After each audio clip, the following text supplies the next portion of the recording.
আজকে মেলায় গিয়ে মমিন ভাইয়ের সাথে দেখা হয়ে গেল। এখন আমরা তিনজন মিলে খেয়ে নিচ্ছি চা। তো চা খাওয়ার পর আমরা চলে যাব এখন আমুলের মেলা।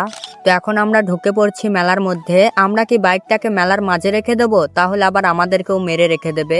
দরকার নাই, সাইডে রাখ বাইক। আর ভাই মেলার মধ্যে ঢুকে আমার অনেক জিনিস পছন্দ হয়ে যাচ্ছিল। পছন্দ তো সেই মেয়েটাকেও হয়েছিল, তাও আমাকে ছেড়ে দিয়েছে।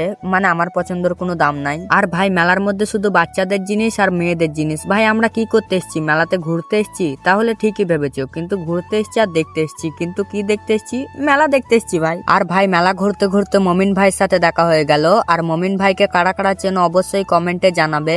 আর যারা চেনো না তাদেরকে দেখাচ্ছি, এটা হচ্ছে মমিন ভাইয়ের ফেসবুক আইডি। তো তোমরা সকলেই ঘুরে আসবে। আর মমিন ভাইয়ের ভিডিও ভালো লাগলে অবশ্যই ফলো করবে, আর আমাকেও ফলো করবে। আর ভাই এটা হচ্ছে আমুলের মেলা। আর এই মেলার মধ্যে কারা কারা এসেছিল অবশ্যই কমেন্টে জানাবে। তো মেলার মধ্যে এসে কিছু বন্ধুদের সাথে দেখা হয়ে যায়। তো ধন্যবাদ ভাই আমার ভিডিও দেখার জন্য। তো এই ছিল আজকের ভিডিওটা যদি ভালো লাগে অবশ্যই লাইক করে দেবে। টাটা।